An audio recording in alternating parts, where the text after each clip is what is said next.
So we're going to add the rest of the dry ingredients to the flour. We've got a 1/4 cup oats.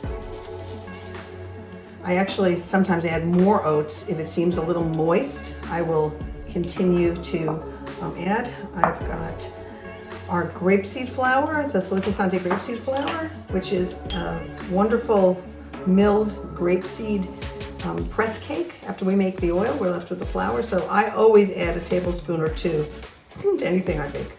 It adds a hardiness, a crunchiness, and for gluten-free things, it really adds the integrity that gluten gives. So it's not crumbly, it keeps it together.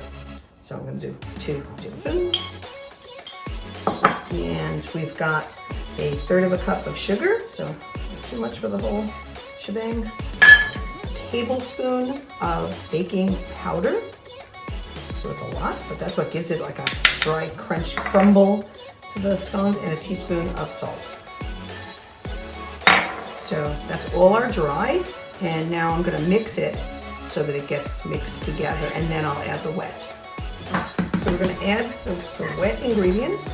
We're gonna add the milk, a 1/3 cup of milk. And you'll see it'll start getting crumbly, which is great. And then the egg,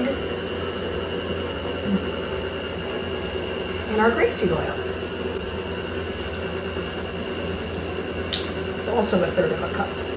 And then let's feel it and see if it's sticking together or if we need to add more.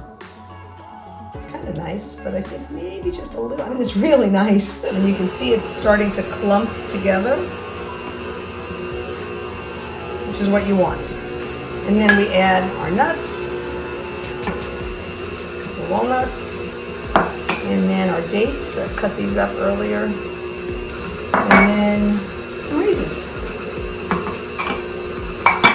And I think we're ready to start forming little scones.